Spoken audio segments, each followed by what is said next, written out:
kong mga kababayan,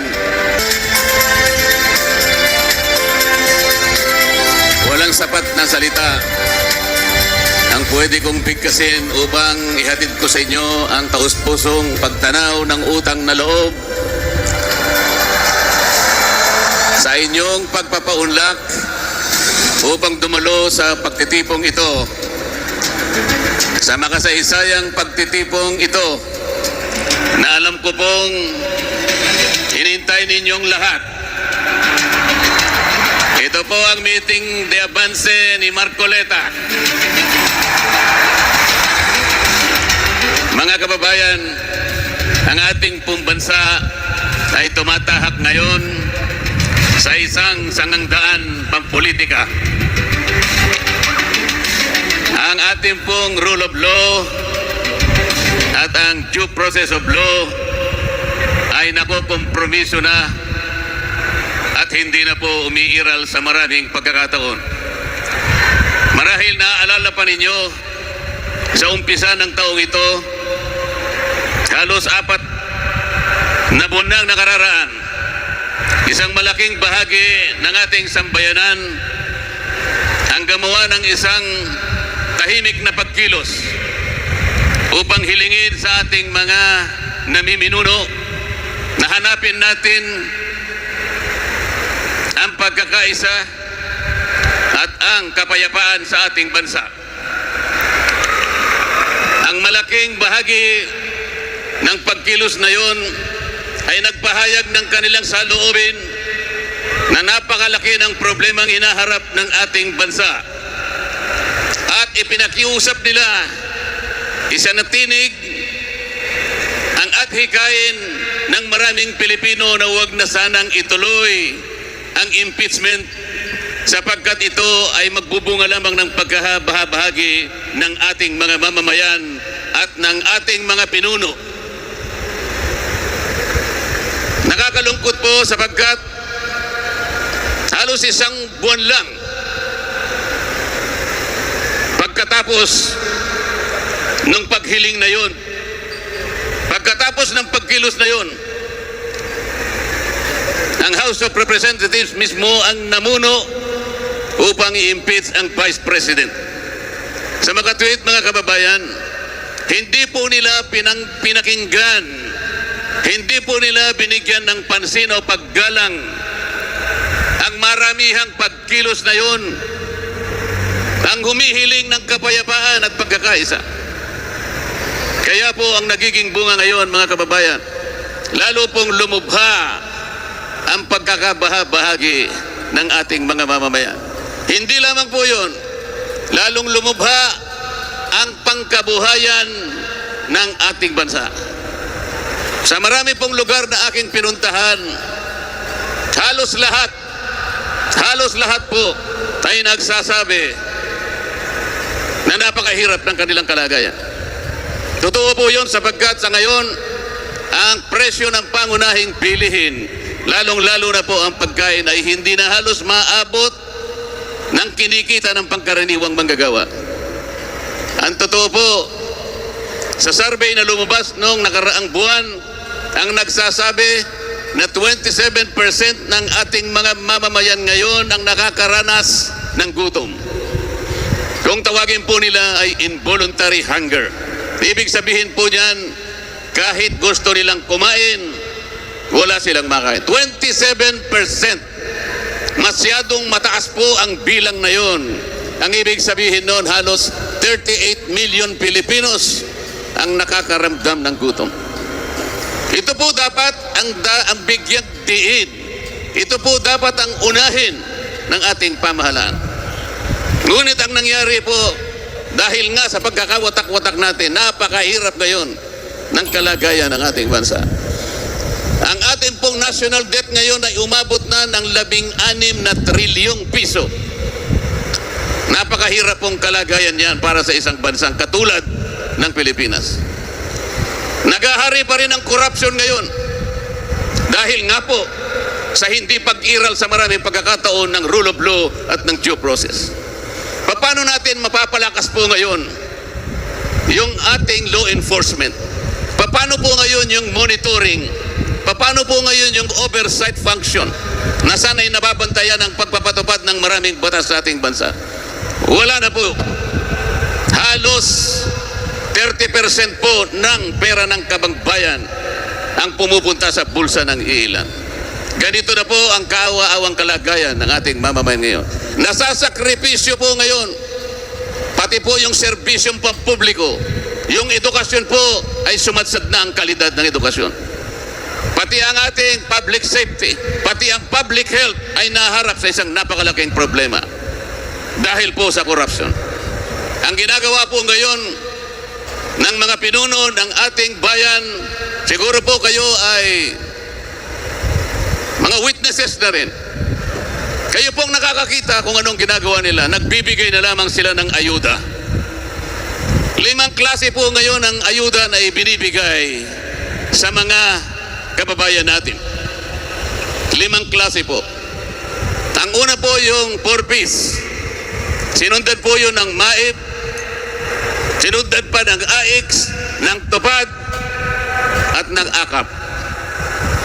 Alam po ba ninyo kapag susumahin natin ang halaga ng 5 klase ng ayuda na ito na pinamimigay sa ating mga mamamayan, ito po ay aabot ng mahigit 194 billion pesos.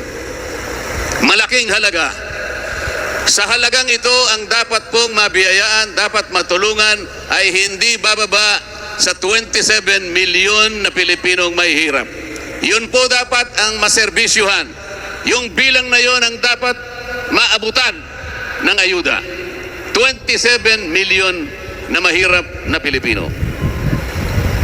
Ilan po kaya sa mga kababayan natin ngayon na nakakatipon ang magsasabing kayo man ay nabigyan ng ayuda? Kayo po ba lahat ay nabigyan ng ayuda?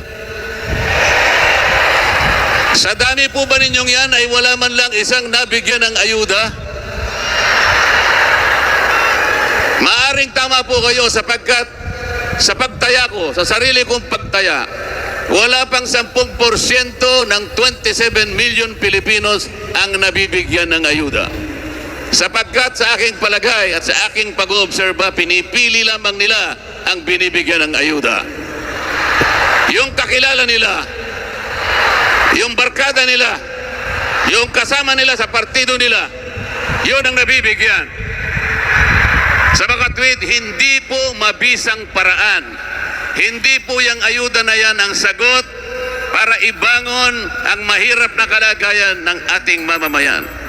Ang ayuda po sa kanyang natural na kalagayan ay pantulong lang talaga sa mga emergencies. May nasunugan, may nabaha, may nabagyuhan. Kailangan mong tulungan, pero hindi po sa paraan na ito yung ginagamit nila para sa ganon ay masilaw nila kayo na akala mo'y nagseserbisyo sila sa inyo. Ang binibigay po nila ay magpapasaya lamang sa inyo sa loob ng isang araw. Kung halimbawa tumatakbong senador, magbibigay sila ng ayuda, magiging masaya lang kayo sa loob ng isang araw. Paano yung napakaraming araw sa loob ng isang taon na iuupo nila bilang senador? Anong magiging kalagayan ninyo? Magkano na po ba ngayon ang isang kilo ng bigas? Hindi ba 20 pesos lang? Meron kasing nangako na ibababa niya sa 20 pesos ang bawat kilo ng bigas. Nangyari po ba yun? Nangyari po? Hindi po nangyari.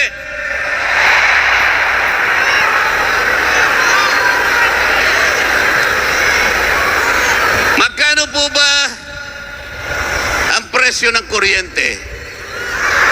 Mura o mahal? Ang presyo ng gamot, mura o mahal? Ang pagpapa-hospital, mura o mahal? Alam po ninyo, yun po yung pinoproblema ko nung ako po'y kapapasok lang sa House of Representatives.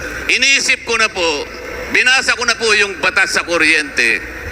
Ang nakalagay po doon na pangunahing layunin, Ibigay mo ang serbisyo ng kuryente sa lahat ng mamamayang Pilipino sa murang halaga. Yun po yung nakasulat. Yun po yung nakasulat sa batas.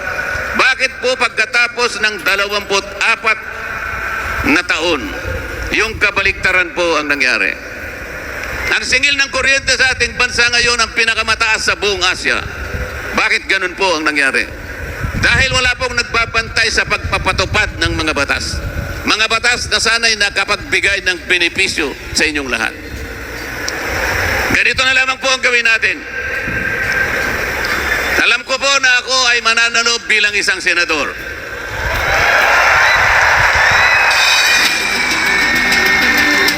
Kapag nandun na po tayo, kakausapin ko ang aking mga kasama at sa palagay ko naman ay papayag silang lahat. Kung hindi sila papayag, ay tatanungin ko sila. Kung hindi kayo papayag, o kayong mag-isip ng mas mabuti sa aking panukala. Kung wala kayong maisip na mas mabuti sa aking gagawin, huwag na kayong makipagdebate at wala naman kayong ilalaban.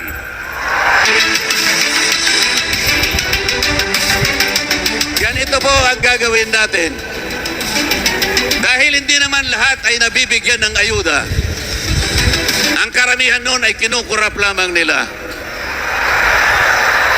Ang gagawin po natin, lahat po ng pamilya na kumukonsumo ng 2,000 na kuryente pababa, ililibre na po natin yon.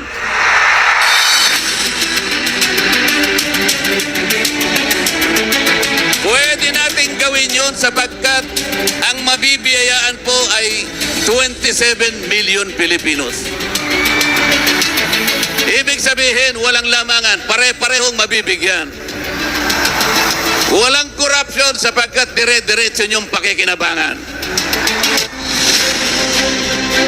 Wala rin pong magpapapugi. Walang magpapasikat na akala mo sa kanilang bulsa galing yung pinamimigay. Hindi po. Kung sakasakali pong merong maglakas ng loob magbigay sa inyo, kunin po ninyo, ngunit huwag kayong magpapasalamat sa kanila. Sapagkat pera po ninyo yun. Pera po ninyo yun. Tingnan po ninyo ang nangyari sa ating bansa.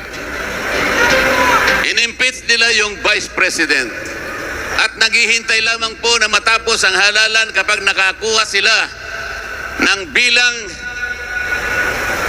sapagkat 16 lang ang kakailanganin nilang bilang ng mga senador para tanggalin ang Vice President. Gusto nyo bang matanggal ang Vice President? Ako rin po ayokong matanggal ang Vice President. Bisita po natin ngayong gabi si Ms. Hanilet Abansenia. Bisita rin po natin ngayong gabi si Ms. Veronica Kitty Duterte.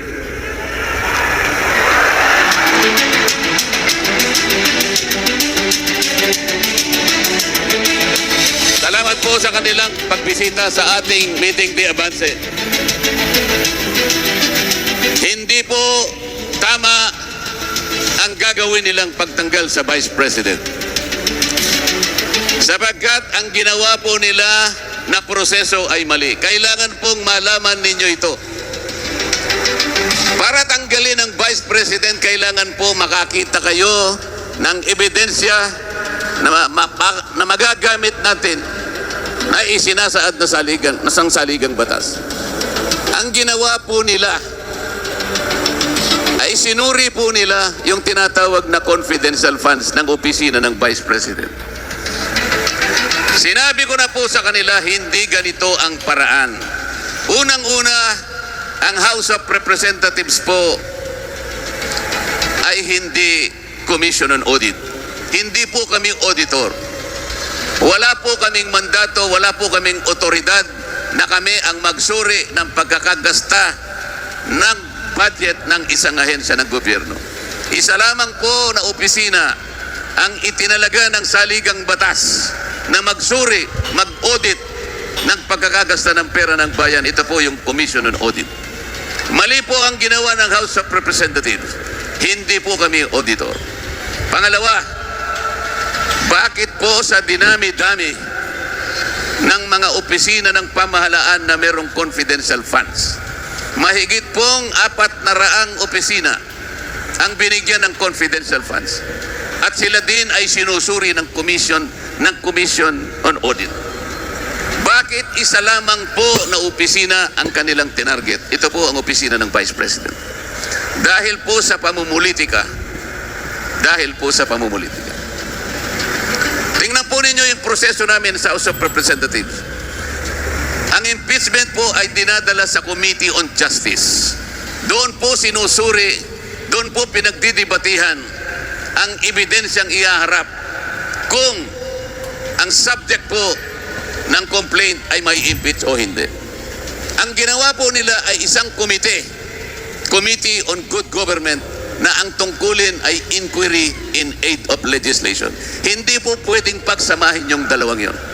Doon pa lamang nakikita na po ninyo ang napakalaking pagkakamali. Ang proseso ay hindi na po nasusunod. Pagkatapos noon, nakita ninyo, bigla nilang hinuli ang dating Pangulo ng Pilipinas. Dinukot nila at ngayon ay inilipad. Nandun na po siya sa kabilang panig ng daigdig. Ano po ba ang kasalanan ng dating Pangulo? Wala po. Nakita niya lamang ang panganib ng droga. Nakita niya na ang droga, kapag ito ay hindi nasupil sa tamang panahon, tiyak na sisirain ang maraming pamilyang Pilipino. Kapag hindi nasupil ang problema ng droga, tiyak wawasakin ang lipunan ng ating bansa. Gumawa siya ng paraan para labanan ang panganib na ito. At ito po ay hindi naman kinwestiyon nung siya'y presidente pa ng ating bansa. Walang nagdemanda sa kanya. Walang umusig sa kanya. Bakit pagkatapos po nito ay uusigin siya ng isang hukuman na hindi kinikilala ng ating bansa? Bakit po hahatulan ninyo, sabi ko sa kanila, bakit huhusgahan ninyo ang programa ni Pangulong Duterte sa dami ng bilang ng namatay? Maaring maraming mamamatay sapagkat ang kalaban po niya ay mga kriminal.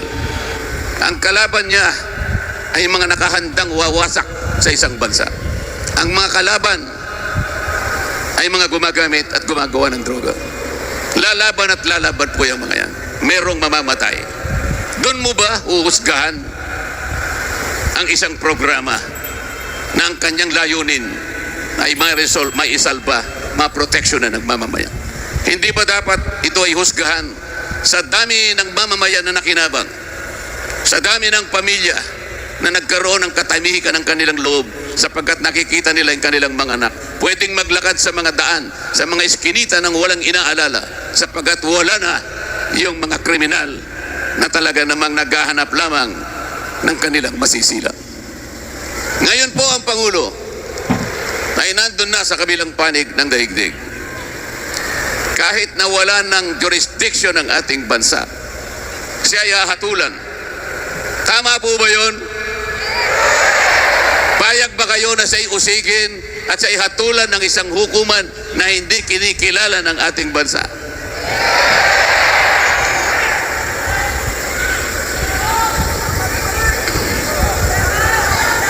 Pero magtanong po kayo sa mga senador na kumakandidato ngayon, yung mga senador na nasa kabilang team.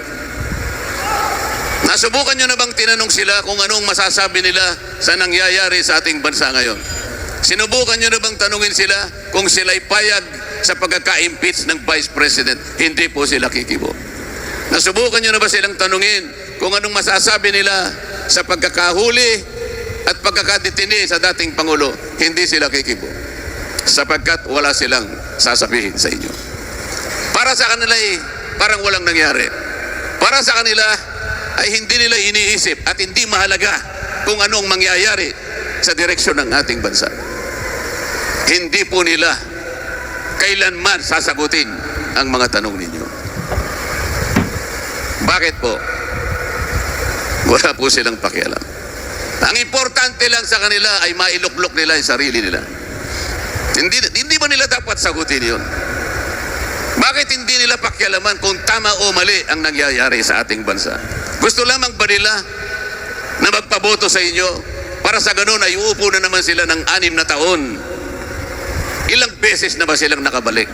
2, 3 beses, 4 na beses na silang bumalik sa Senado. Bakit ganito pa rin ang kalagayan ng ating bansa? Kailangan po gamitin natin ang ating kapangyarihan.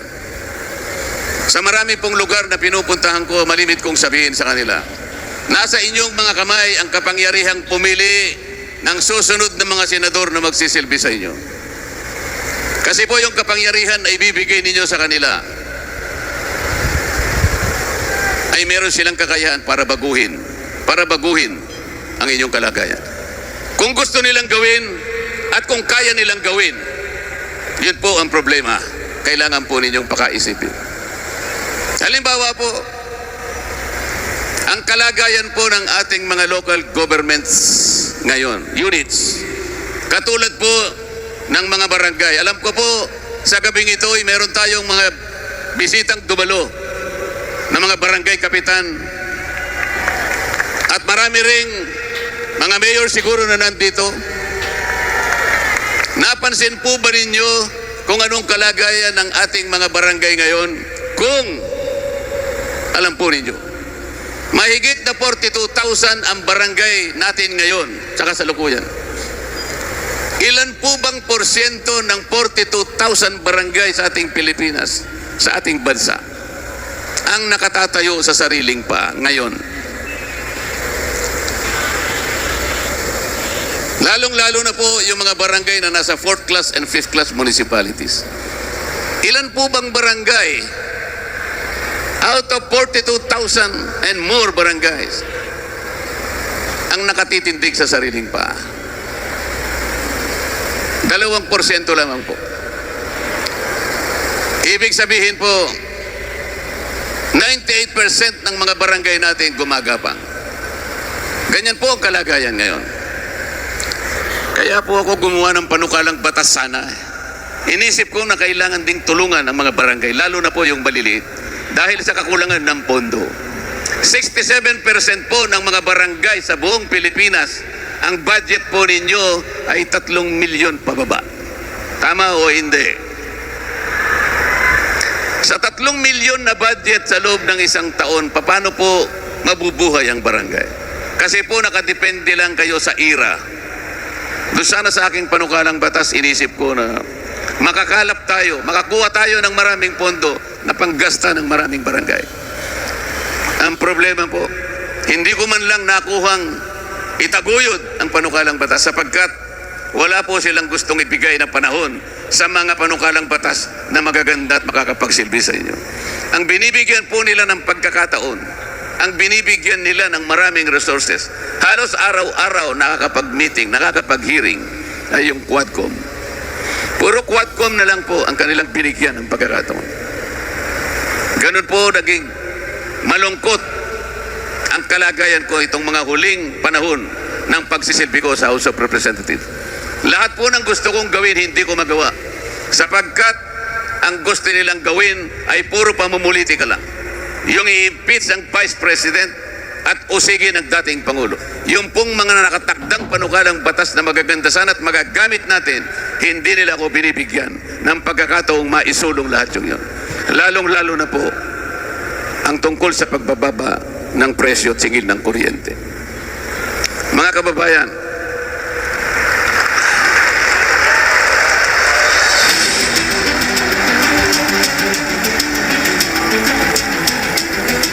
alam ko po sa gabing ito, makakagawa tayo ng isang kasaysayan. Sa dami po ninyo ngayon, ito na po yata ang pinakamaraming pagtitipo na nakita ko sa aking pagkakampanya.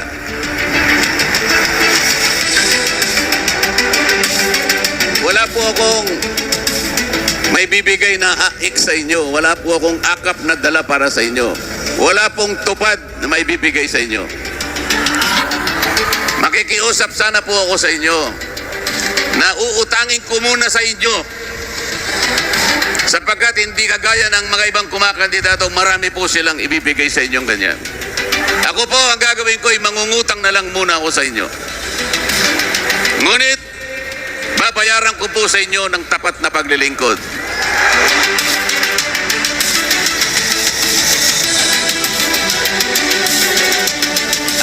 At dahil utang po, kailangan pong magbayad ng interest. Dadagdagan ko po ng higit na katapatan ang aking paglilingkod.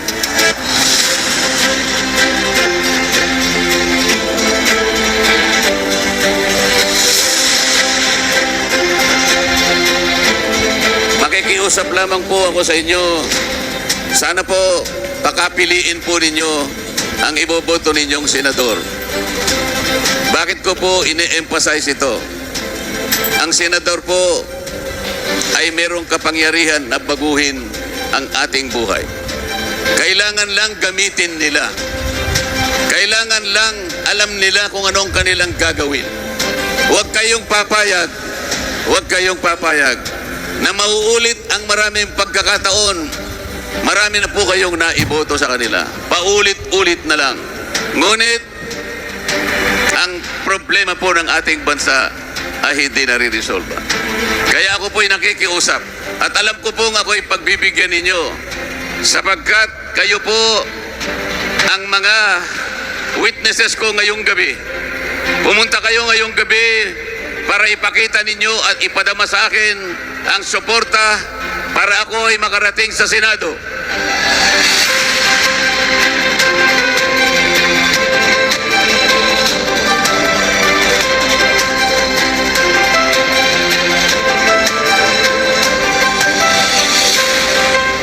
Gusto ko pong gamitin ang sarili ko, mga kababayan, pandagdag sa kalidad ng ating Senado sa ngayon. Sapagkat alam naman po ninyo kung ano ang kalidad ng ating Senado ngayon. Iba-iba po ang sangkap. Kumbaga sa niluto, mga kababayan, pinagsama-sama po ninyong lahat. Ang sangkap magkakaiba, magkakaibang sahog. Kayo po ang nagluto sa kanila. Pagkatapos niyong mailuto ngayon, nagtataka yung ating mga kababayan, ano pong klaseng luto itong nailuto natin, kana kung tawagin natin ay Senado. Kasi po kung nagluluto kayo, ng kahit anong ulam, alam po ninyo kung anong pipiliin yung sahog. Kung gusto niyo magluto ng paksiw, alam po ninyo ang sahog na gagamitin ninyo. Kahit anong putahe ang iluto ninyo, alam ninyo kung anong gagamitin ninyong sangkap. Ngunit sa Senado po ngayon, magkakaiba po yung sangkap, magkakaiba ang sahog, niluto po natin sabay-sabay. Walang pangalan, ang pangalan niya ay Senado, lutong Senado. Sabi po nung anak ninyo, nung ihain na po ninyo sa hapag yung inyong niluto, nagtataka po yung mga anak ninyo. Nagtatanong po siya, ano po ba itong inihahain nyo sa amin? Hindi po namin kilala. Sasabihin pa po niya sa mga anak ninyo, mga anak, wag nyo nang itanong kung ano yung luto na yan. Basta pilitin ninyong kainin. Masarap po bang kainin ang isang bagay na niluto na hindi natin alam kung ano ang pangalan? Pero niluto po natin eh. Nandyan na po eh. Magluluto na naman tayo ngayon. Sa Mayo 12, may idadagdag na naman po tayo. Kailangan po maglagay kayo. Maglagay po kayo ng inyong mapagtitiwalaan. Kahit yung niluto ay hindi natin alam kung anong pangalan sapagkat magkakahalo at sapilit ang nailuto. Meron pa rin kayong mailalagay katulad ni Dante Marcoleta.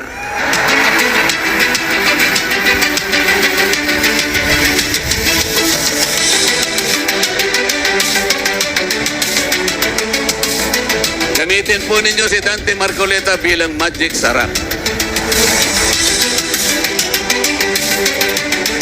Kasi po, kahit hindi natin mapigura, kahit hindi po natin alam kung anong pangalan ng niluto, basta nilagyan ng magic sarap, magkakaroon po ng lasa. Tama po.